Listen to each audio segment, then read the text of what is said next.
everybody, and welcome. It's me, Alexandra Sokolenko, the founder of Dispatch Training Center and a Legacy Insurance Shift.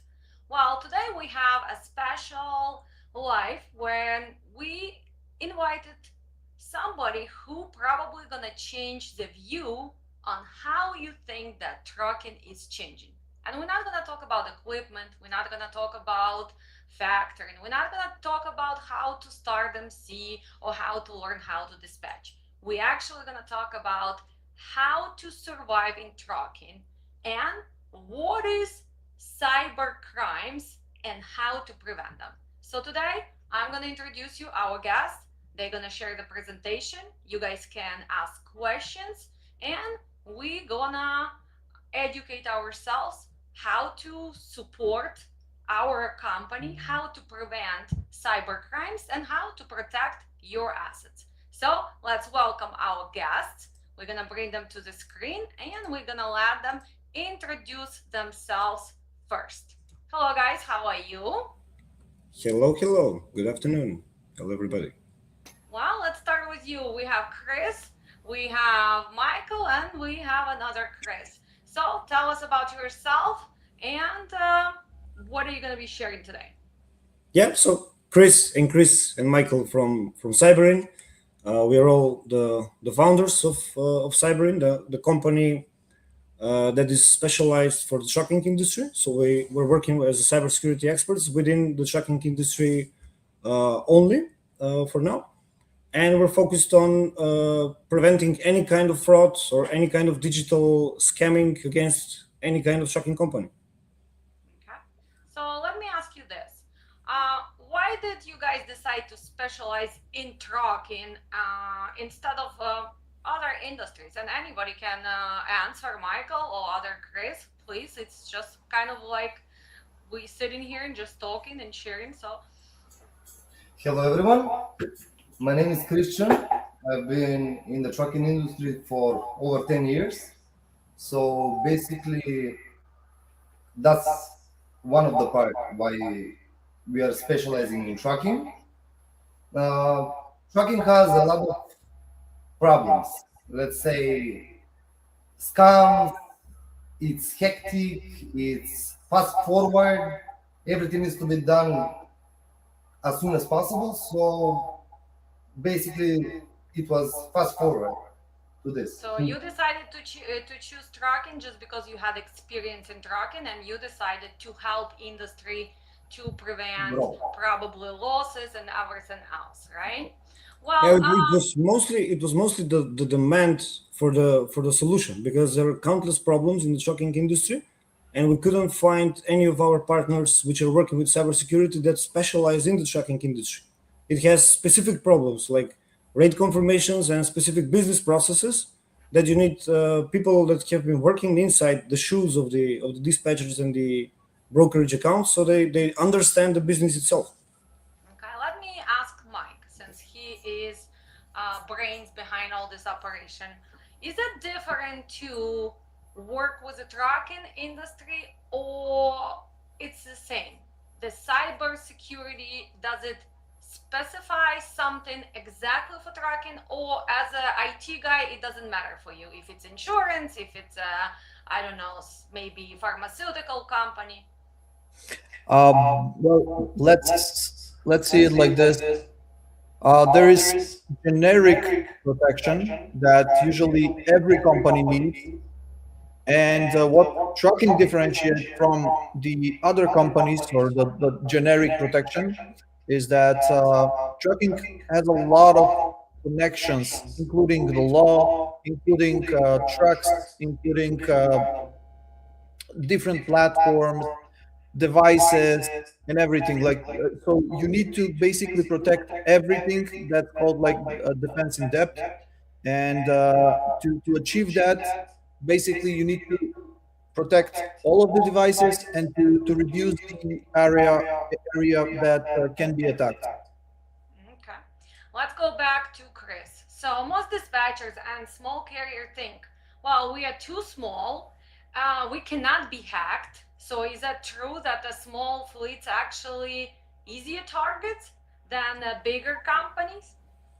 Yeah, of course. I mean, the hackers don't really care about the size of the company, especially about the size of the trucks, or if they're flatbeds, or overdimensional. So it doesn't matter at all.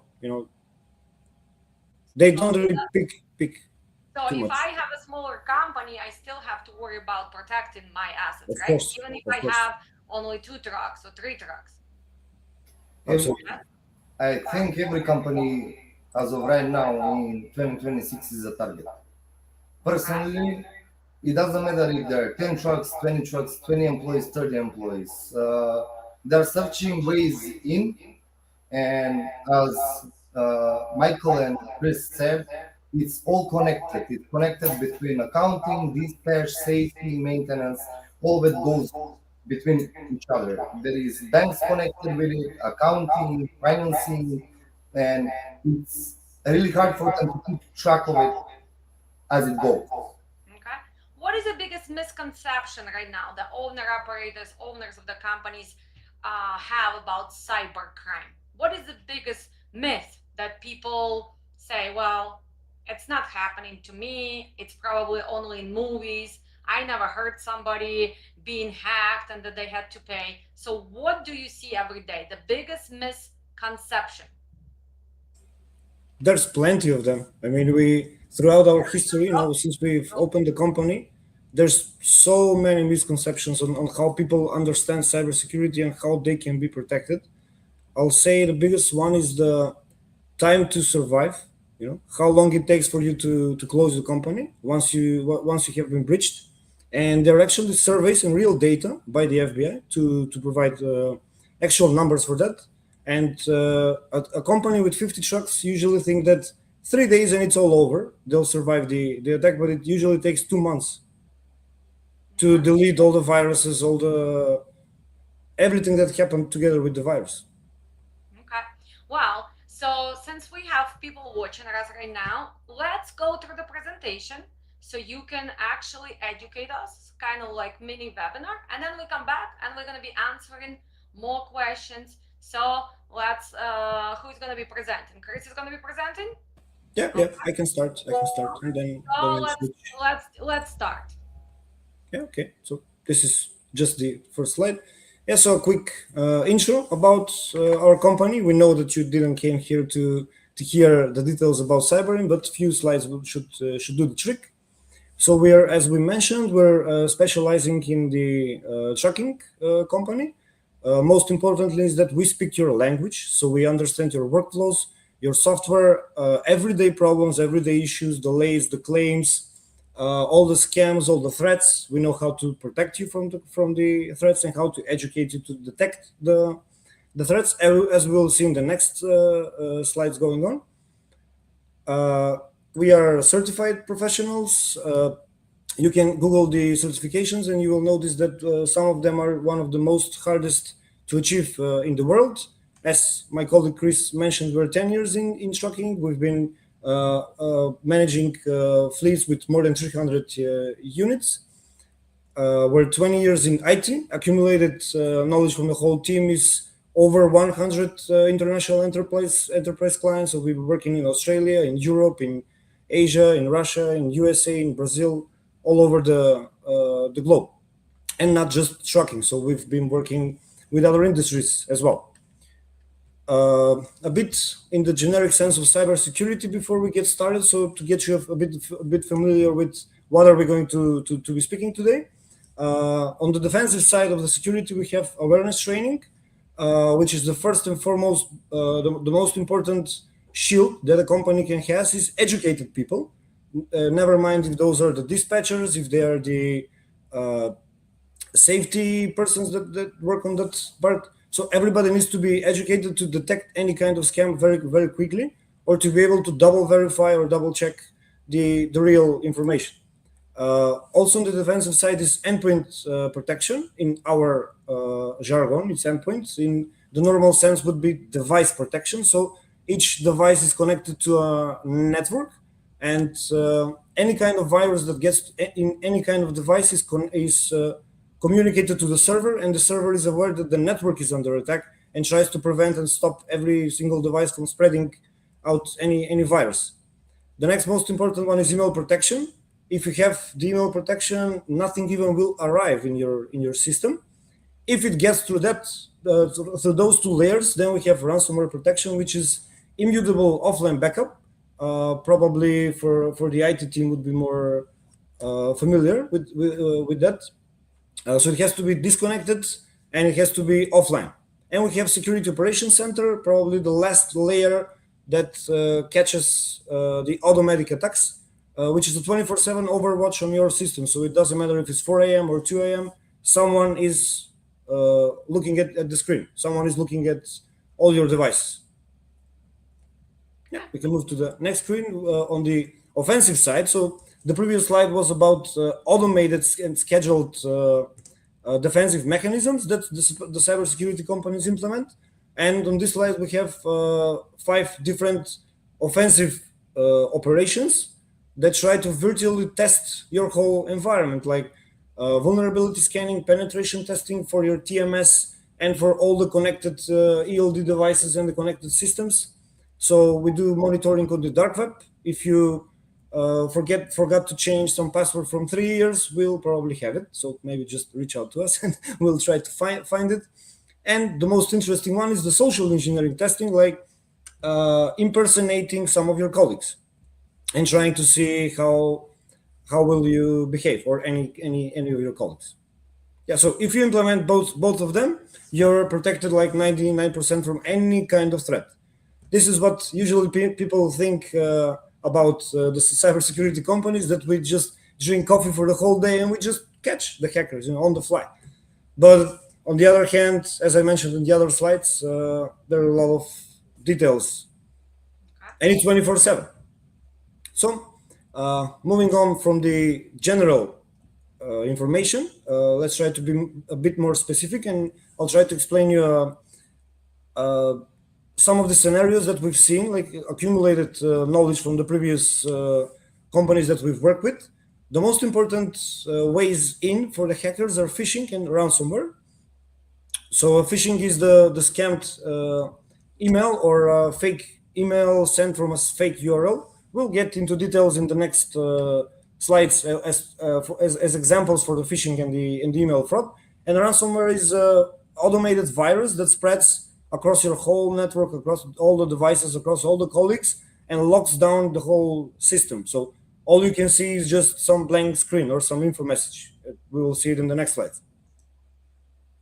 So the usual way is usually one bad click, as we can see on the in these boxes.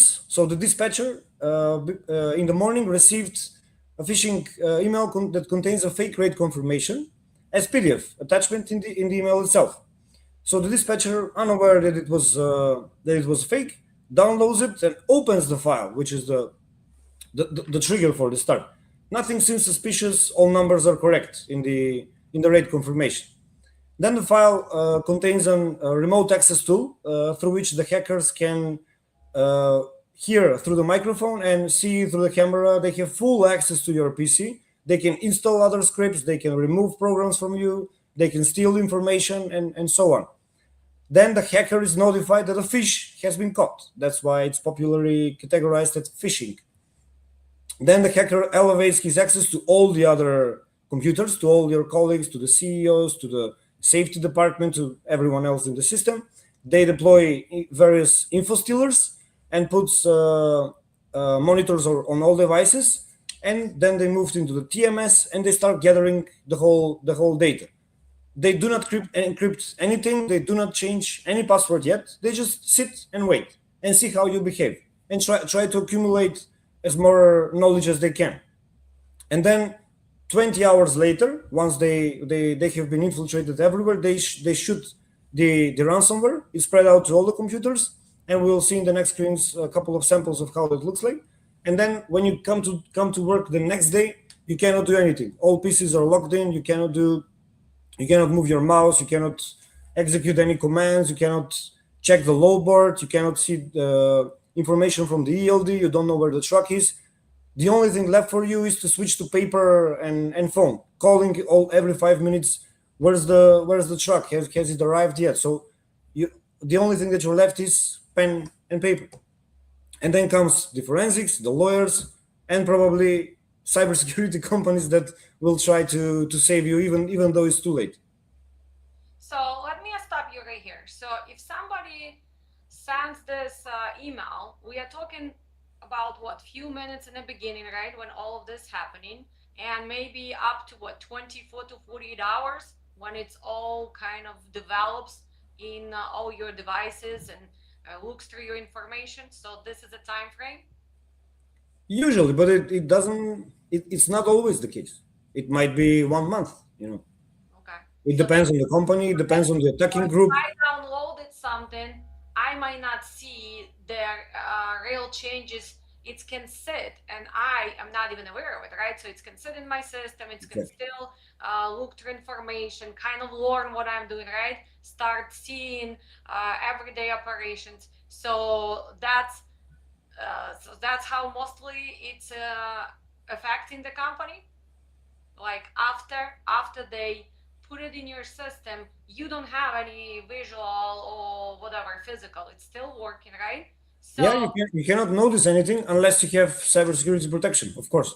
If you have the EDR, the automated, or the 24/7 Overwatch, then in the first minute it will be caught and removed. okay. Yeah, this is some example of this is all you see on your PC. Yeah, you can click to the next slide. So they're we just already see this. That means that we are kind of too late, right? So we Yes, should not get yes. to this point. We should just look at this right now on our YouTube channel and put a mark. We don't want to get here. We want to protect ourselves, right? Yes, yes. So Probably a couple of months before happening, before you see the screen. is this another example of hackers? Yes, and there's also another one on which you can see there's a it's a screenshot from a laptop, so you can see your start line.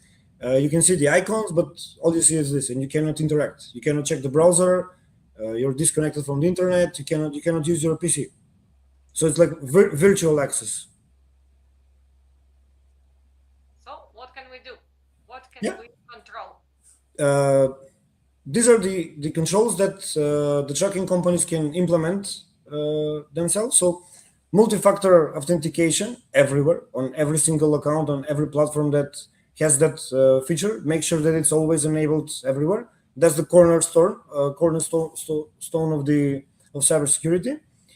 Make sure you install the latest updates on all devices, on all software that you use everywhere. As I mentioned in the previous slides, immutable backups, so disconnected offline backups that the hackers cannot access, because when the ransomware hits, they are searching where is your backup, and they also encrypt the backup, so it's useless in the end. So it has to be immutable. You can implement. Every time I back up, I need to disconnect from my computer, right? And then next time I do it, I should connect. That's how I should do backups. Well, that's not the whole trick. I mean, I'm just saying, should I do that? Should every dispatcher do that or not? Or it's not gonna help? Well, in the end of the presentation, we have a detailed explanation what to do if you ever get hacked. Maybe we'll. No, I don't want to get hacked. I want to make sure that my backups are not going to be affected. So the question was, when I do backups, should I disconnect that backup from my system and connect it again when I do next backup, then disconnect, connect, disconnect? I want to ask actually Mike, because seems like he's IT guy and he's smiling because I'm talking like a kindergartner right now. I'm not an IT person. That's a nice question, actually. And usually how this is done is exactly like you mentioned. We have a server that is offshore, that is not in the same location as our systems, and we establish a secure connection to that server only when we are uploading the backup. So we are doing the backup on the internal systems. We establish that secure connection, upload the actual backup, and close the connection. And how this is protected from the hacker side to not be able to establish that connection is with the immutable backups, because when we upload the actual backup on the server, the server itself is made to not be able to um, change or delete any previous backups. So once you upload it, that's it. It stays there as is. Okay, sounds good. Thank you, Mike, for clarifying that. No Let's problem. continue, Chris. Yeah, so make sure that your different aspects of the company are segmented in different networks. So safety should be in its own network, dispatchers should be in their own network, and so on. They should never be on the same Wi-Fi, for example. Check the contract terms you have with your customers or with the brokers. Make sure you understand what are you signing and what happens in case of cybersecurity attack or ransomware. Deactivate all accounts that you're no longer using, especially for people that left the company. Always destroy the accounts or archive them. Put them in an archive. And the most important, as I mentioned before, is the awareness training, or what we're doing today. So today is a sample of an awareness training. We're going through the things and educating how to detect scam and prevent getting any virus in the system. Those were the controls that any cybersecurity can implement on their own. And for the more complicated and automated and scheduled protection, you will always need a cybersecurity partner that will install all these components. I think we're running out of time to go into details in the whole technical side of things. The whole point is that if you install everything together, so the controls you can implement on your side and the controls that the cybersecurity partner will implement, then you'll be at the 99% of protection, because you have 24/7 Overwatch on your system. Everything is protected automatically. You have EDR on every device. The people are educated to detect the scam, so there's only 1% chance that something can go wrong. Okay. Yeah, I think we can move on. Yeah, these are a couple of scenarios. What can happen if you click the fake link? There are various options that people can do to harm the company, and they usually become a lawsuit. For example, when the ransomware gets inside and when the data is stolen, it's usually published online, and then people start suing the company because they can see their own passport shared on a public website. And usually the attackers gang don't stop there. They'll usually contact you and say, "Hi, here's your passport," and then I mean, few people will not continue with the lawsuit. That's what usually closes the company, besides the claims. Okay. Well, we have a question right now from somebody who's watching us. And the question is, AI is making phishing emails almost perfect. So how can dispatchers tell the difference today? Oh, that's a great question. Perfect question. That's why we have the next slides. If we move on, you'll see perfect examples on how they look. This is a sample of a 50 truck company. If they have to pay the ransom payment, the revenue loss, because they'll usually blocked for a month on pen and paper, so the performance is not the same. The lawsuit for a 50 truck company is around 1.5 million. So the total loss of one bad click is around 3 million. Okay. Yeah, I think we can move on. Yeah, so yeah, you can even click the next slide. So before the attackers start engaging with the company, before they start the phishing email, they do investigation, they check what everything is connected, and then Chris can explain us what they do once they have all the information. But if you can go back a couple of slides. So basically, once the attackers get all the information, like we were talking about the double brokerages, so basically they have all the access in the company. Once they have the full access of the company, they have all your emails of the dispatchers, so they can see how they are having the conversation with the brokers. It doesn't matter if it's broker or dispatcher, so it goes both ways. So as how can they get it? So they go to accounting, they go to what you're booking. So, like he said, they have patterns. So they are waiting for you to go to bed or after hours or whatever. So once they get it, you can book a load. They can get the load. You can book it, and once the load is delivered, they can rewire the money of the factoring company to their money. So basically, as we know, when you pay the load, it's already paid. When it's wired, it's gone. So they can take EFS codes. We can take. They can take. I mean, everything. But let's Everything go from back to the. that question.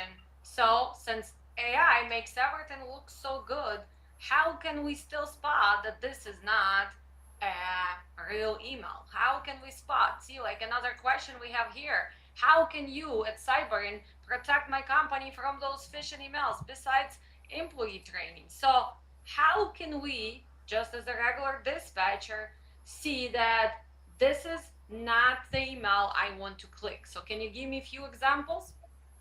Yes, actually, I can answer that. Actually, answer both of the questions. So the first one, yes, AI is making them perfectly, not almost, but perfect. And there's some things in the emails, if you know how to spot them, that cannot be really created or changed. That is one of the things is the actual sender, the email address. Then we have where the link they're trying to lead us. Where does it go? We have a couple of slides later that I can show you how that looks. Yeah, we can But just yes, very there are fast. Let's there are probably differences find them. Let's that find them. even yeah. So for example, we have an email right here. So in this example, we have to pay attention to actually if it matches the company. In this case, it's DAT1, right? So we have to pay close attention if there is not extra letter, if there is not extra dot, correct? Yes, but not just the name. As you can see, the email address case at one.straight.com. And if you see the original emails from one that actually are with a different email address, and this one cannot be easily split, or there are possibilities, but not with actual Gmail, because Gmail has a lot of protection that can filter those things. Also, you can see that in the email, the actual email, there are links. The the blue links can say anything. Okay. What you want to do is actually hover your mouse over that and see at the bottom of the browser, bottom left, it will say what is the link that this actual content will bring you to. So you can compare them. If the one.straight.com, if you hover over it, it will lead you to the regional site or something completely different. Okay. So the second question, so how can we get rid of those emails? Can we do something? Okay, if I got it right now, I can put block. Hopefully that's one way, but what is IT advice? Can we block them? Yes. By yourself, actually, you cannot really block them, but there's services that offer. Um, I'm sorry, there's a comment. Let me just lower down my volume. Maybe it will be better.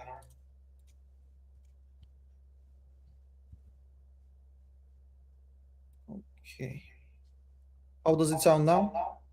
I mean, sounds good to me, but probably they're watching on different devices. So it depends what they're watching on. They can lower their own volume. So let's keep going. We Yeah. concentrating on the Okay. presentation. So there's the different services that can help you with that, because they are using like a service that is connecting all the devices, all the emails. Is like what's the word? A place where they keep all the emails and they process them and see what actually is phishing and what is not. So even if somebody tries to send you a phishing email, and the phishing email is perfect and everything is AI generated or everything. There is no way for a human to check it. What does those services do is actually they go to open the email, check all the links inside of it, check everything that we're talking about here, check the email address, check the headers. There's hidden things inside of the email. It's not just what we see. And they check the website. So they once they click on the link, the service itself click on the link, and they can check what's actually there, whether the website is a phishing or it's a legit website. Also, they protect you against newly created domain. So if a domain, let's say the original one is one.dat.com, and that one is created, I don't know, like 10 years ago, that's fine. But if something like new domain pops up, like one.freight.com, and it's, let's say its age is like a week old, the service itself will filter that email because the link is too new. And hackers, what they usually do with the domains is they buy over and over new domains because the old ones gets blocked. If somebody, couple of people that mark those domains as a spam, then Google or any other service learn that that sender actually is a malicious one. So the attackers will need to create a new domain, which is again pretty new, which cannot really use it. Okay, but also from my own experience, every time there's gonna be urgency, something is gonna get suspended, you need to pay, UMC is gonna get canceled, you need to file UCR because you're gonna lose your let's say USDOT. If you do not click here, you're gonna be for example reported to carrier 411. So usually there is an urgency, and that's why people like, oh my god, they're afraid. So that's how they build those emails, because they want to make sure that you click. So you have to be very careful, but at least now we have to pay attention to the domains. For example, yesterday when I was teaching class, dispatch class, and we were logging into RTS factoring portal, we were checking on the MC of the broker, and they had actually note there that this broker have been a victim of the fraud, and they said make sure that all correspondence, all rates come exactly from this domain. So I guess because they were a victim of this, and we have a bunch of those brokers who been a victim. We receive emails. For example, Trinity Logistics sends email and says, well guys, we've been a victim again, do not take rate confirmation from all of these emails, it's not us. I received email before from also C.H. Robinson and everybody else. So I guess it's important to pay attention to all of this and start reading before clicking. Okay, so we're gonna continue. Which slide do you guys want me to share right now? We're going back, or we're talking about rate confirmation? We can continue. How do they still defraud? Because we are here, most of us are here dispatchers, the dispatch training center, that's what we do. We teach how to dispatch, how to open trucking company. So let's talk about things that the scammers can do. How actually do they steal cargo? How do they actually steal the load from you? How do they steal money, let's say from your factory, from your EFS check? So can we talk about this? Yes. So as I started, so basically once they have all the information and are already in the system, they manipulate. So they spread the infection, so they can spread the infection to the factoring company, so they can check any wire transfer that they were already done. They can go through the EFS codes. As we all know, we are pulling EFS for lumbers and all kinds of stuff, washouts. It depends why you are using it.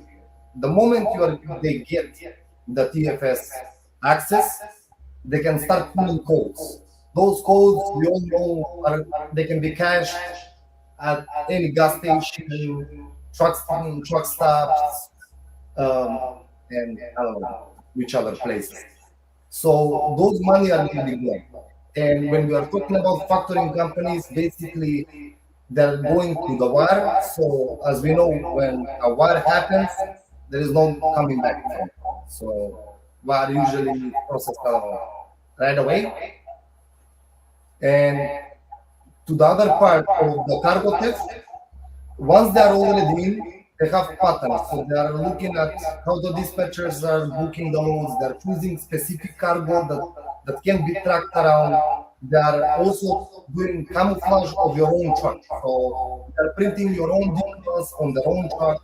They are forging documents. And basically, once they book the load, they delete the rate confirmations from the emails. You have no clue that the load is booked, and they're just heading to the pickup, forging documents, forging BOL, POD, if you already booked that cargo before, since you already have that in the email, and they can also invoice. And once they get it, probably they sell it or they move it to their Okay, own but warehouse. let's look at this rate confirmation and see what we did not spot it if we did not look closely. So the first, that's missing fax and email address, right? So this is a confirmation which was sent, right? So we are comparing. What else was missing there? Well, we had missing driver and driver phone. Fake urgency, you have 4 hours, so $500 fine if you miss a deadline. So special instructions are completely different from the original one, Original. correct? Yeah, on the next slide is the original one, if you want to compare. Okay, so this is the original one, and this is the one which they used, correct? So this is the fake one? This is the fake one. Okay, so what else can we show? So there are 5 red flags on any rate confirmation. So let's go. Unfamiliar or misspelled email, right? So right here, the chrobinson.com actually had a carrier 3 years ago where they delivered the load and the confirmation came from this email. When they submitted with factoring said, hey, C.H. Robinson said it's not your load. So actually they did all the job, and thanks God that C.H. Robinson did not pay yet for that load. So they, of course, paid this carrier. But here's the funny part. When they told me that this load paid $8,000 and for that line was approximately $5,500 at the time, I said, it sounds too good. Nobody's gonna pay $8,000. So that's how they got them, because they gave them much more money than the market was paying. So And what they else we only have to get show? paid. So we should verify the phone numbers. Me, when I am teaching dispatchers, I always said, while you sign rate confirmation, you can always call TQL and say, hey, I need to find a broker with a load number. And a lot of times the TQL is gonna say, well, this is not your load, or we don't have this load. So as a dispatcher, you should call back and verify information. What else should we do? So we should not be under the pressure, oh, just this once, right? This, you have to move tonight. The big red flag for me, when the broker says, I don't know who is echoing, I guess, when the broker says, after you guys get loaded, we need the all full pages of the BOL. So this is a red flag for me right away. Well, you don't need all 5 pages, 6 pages, right?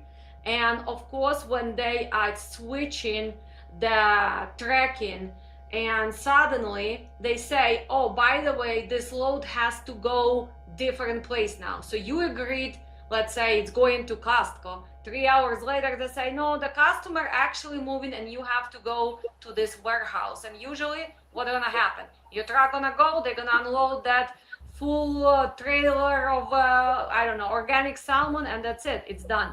So a lot of things going on with how they work. They know how to trigger. But let me ask you this. What does statistics says? Does it usually come from the employees?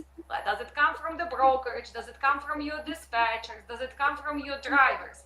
When we investigate all this, I usually, who is involved? Is it usually one of the employees also involved when they do these big scams, especially with afraid? Not really. So 60% of the attacks come from a third party, Oh, which is really? more than the half, right? Okay, so usually it's not your dispatcher who is helping with information, selling information on the side.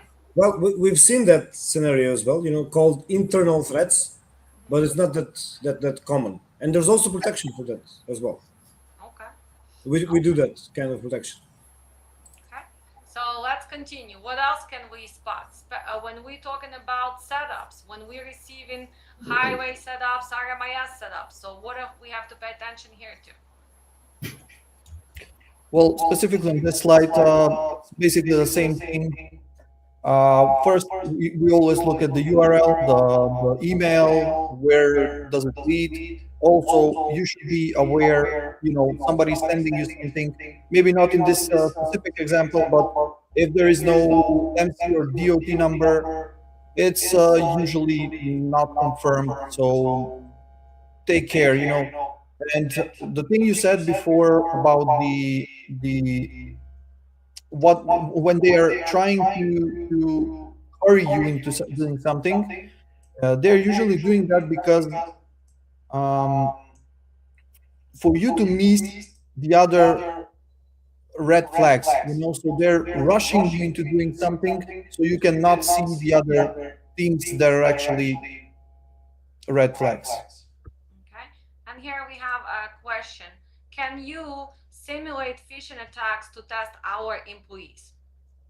Yes, actually, that is one of the main things that we do. Along with the phishing trainings, we send phishing attacks that are with a lot of statistics who pressed when. Like we send them usually once a month, or depending on the company, but that's the average amount of time. And you can see the improvement that the company is doing, the employees are doing over time. Like usually we say it's we need like 1 year to see our results, You need 1 year to train people, right? It's training. People need to train their mind. People need Yeah, to I mean, pay there's so attention. many details, and people are always busy, and Okay. it usually takes time. But in the beginning, usually 90% of the people click the phishing link, but in the end, only 5 or 6% click the link. Okay. This Because was they've seen it, they've seen it like 100 times, and they know, okay, I know this is phishing, and they just click report, and that's it. okay. But let's look at this. So usually unusual emojis, right, should be a red flag unless the company have been using them from the beginning. So what we see that it's a different from original.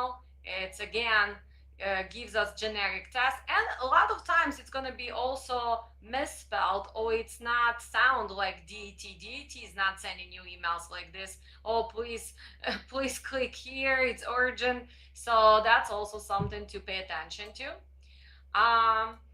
What is this slide about? The click fix campaign. Yes, this is a pretty new campaign that actually was one of our clients. That's why we hide the emails and stuff.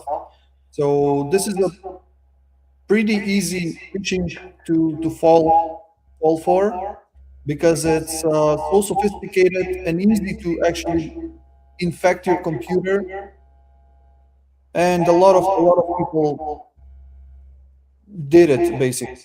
So they sent you a normal phishing email. Doesn't matter what it's about. It contains a link. When you click it, you will see, if you can go on the next slide. Okay. Yeah, you will see this page. It's basically trying to mock rate confirmation, which is blurred in the background, and a pop in the middle that says you need to sign the rate confirmation by doing this. And what that is you click shortcut on the keyboard. It's the window key plus R, and it opens a window where you can type commands. And whatever you type there is basically running in the terminal on your computer. And what this website does is automatically copy the whole script that is malicious, and it tells you to just open that Windows key and R and paste it inside. That's it. That's all you need to do, and it is really easy to fall for it. If you go on the next slide, you will see how it looks. Okay, let's see. So that's Yeah. how it's gonna look. So this is the run command. When you press Windows key and R, this will pop up. Okay, And all you need to do is just paste the command and click enter. That's it, and you're already infected. Okay, let's answer this question. So, how quickly can Cyberyn respond if an employee accidentally clicks on this phishing link?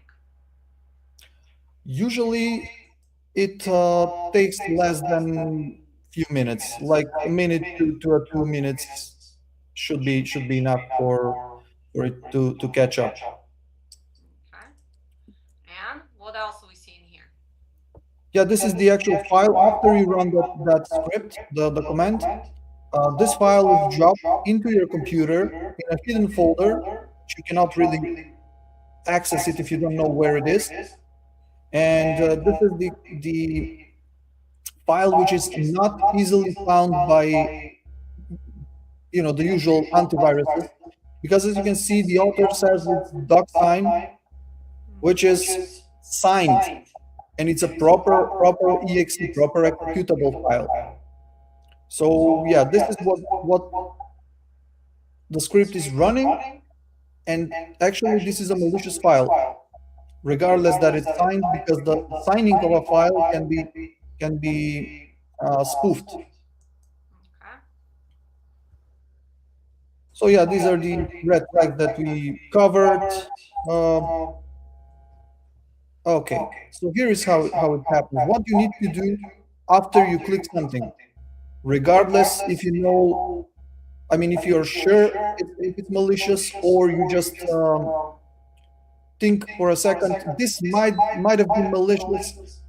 Regardless, So we're talking about the first hour. We're talking about that first 60 minutes. So that's what we're gonna do. Yes. So we're gonna unplug infected machines from network, Wi-Fi, and we're not gonna, don't power them off, right? This is crucial. Correct. Do not power them off. And call Correct.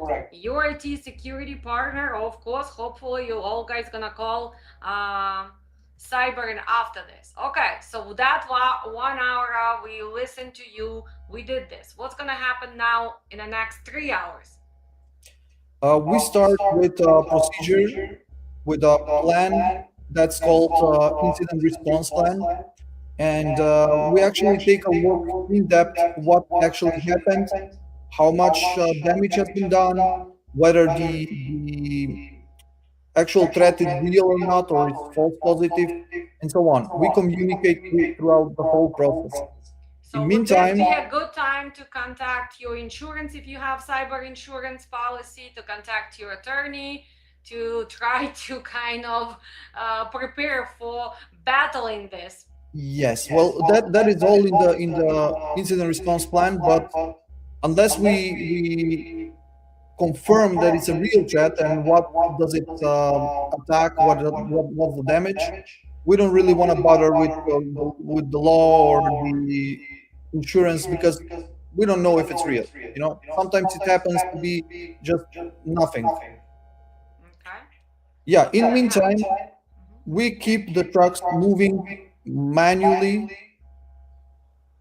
For example, if it's just one computer, yeah, the other can continue working. But if it's like a ransomware or something bigger that affects the whole company, we just get pen and paper and call the drivers, book loads with pen and paper, just the phones, and that's it. We just continue with the trucking industry, like the trucking process, and to reduce in this moment, should I be notifying my banks, for example, that we've been may be under attack, and if any suspicious money is going to be moved. So can I do that? Yes, of course. That's a smart move.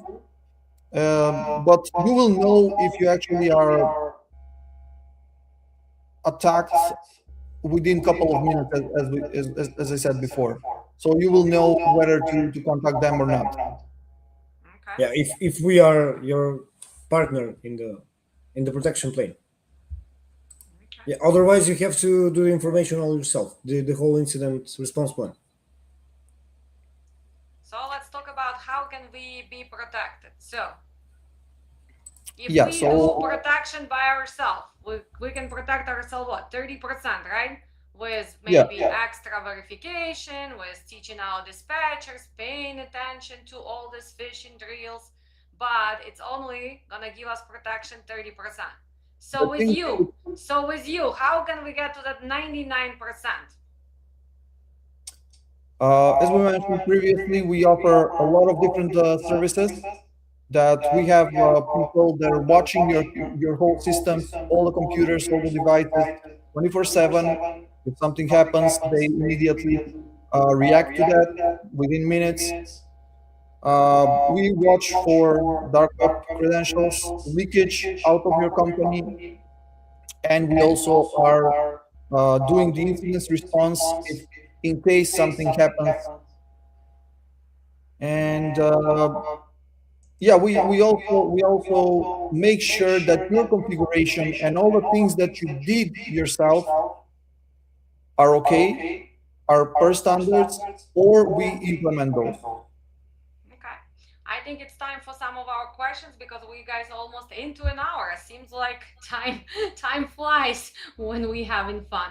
So let's answer some questions. So, there's another question. If someone steals my email load board account, what can happen next? Well, that usually leads to cargo theft. That's how it starts.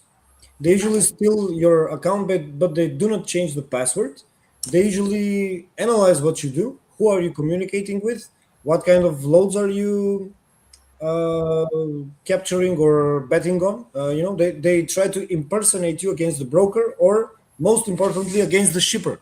So they pick all the information they can. I mean, half of your information is public by state mandate. It has to be on FMCSA, so they can take the MC number. All they need is your real information and the real rate confirmations, which are on your email. So if they compromise the email and the load board account, they have everything they need. So they can use their own truck, print some random plastic info on their truck and say that they are you, that they are your company, and they go into the shipper and they pick up the load as though it was your truck. Okay, let's But go you to don't this even know one. it. What exactly happens during the cybersecurity assessment? Well, during an assessment, we usually do it at the start of an agreement between us and a client. And what it happens is we review the whole infrastructure that they have, all the services that they're using, TMS, EFS, whatever that they're using.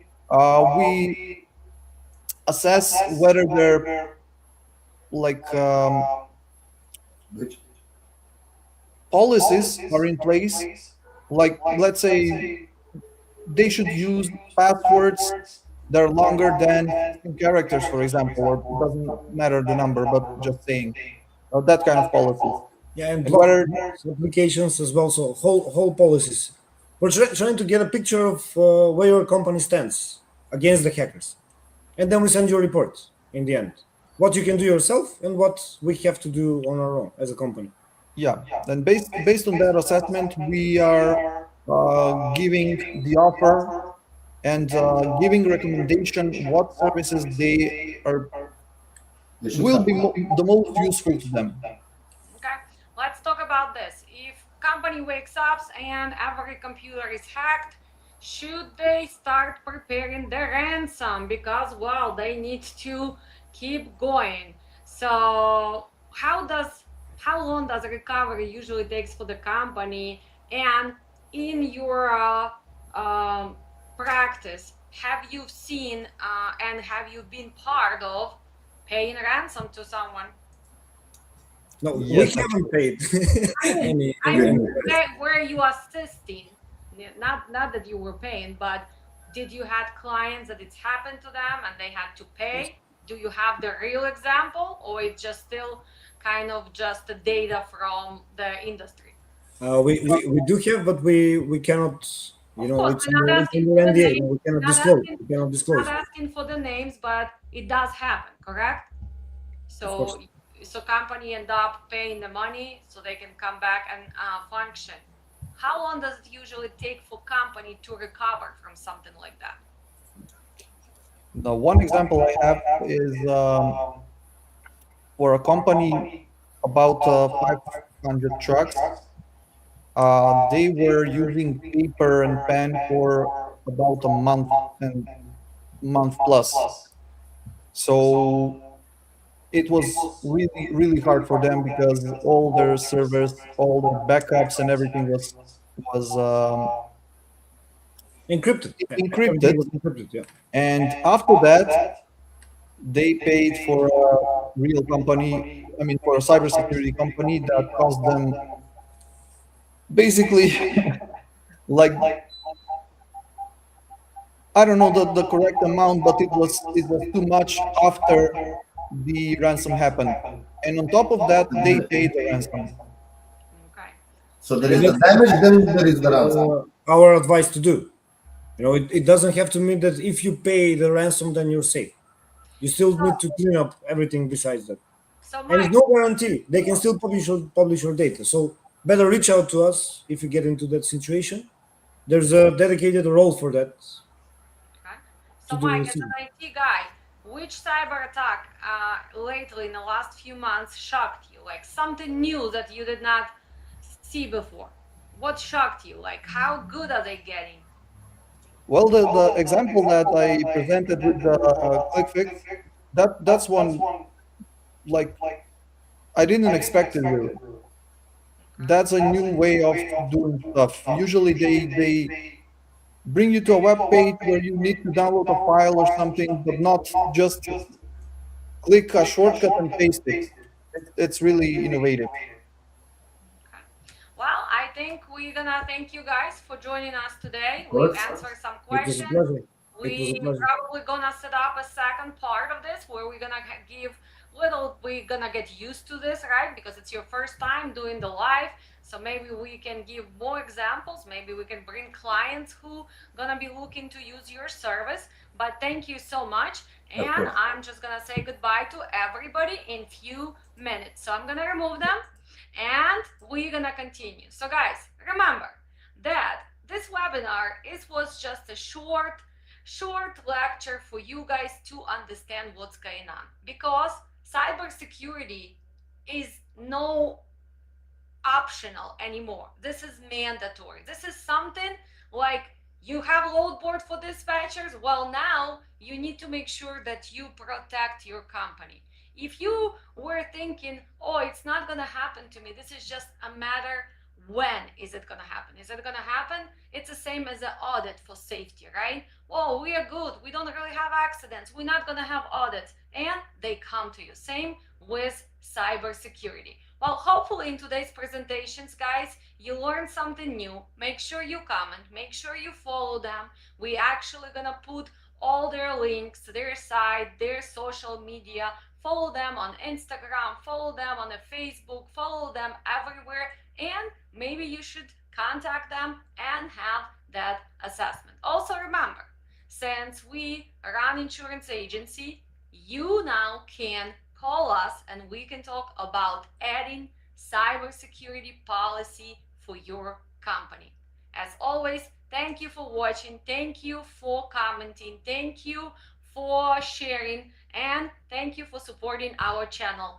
We are 132,000 as of today, and the plan is to hit 150 by the end of September. Thank you guys, always with you, and we're here to educate.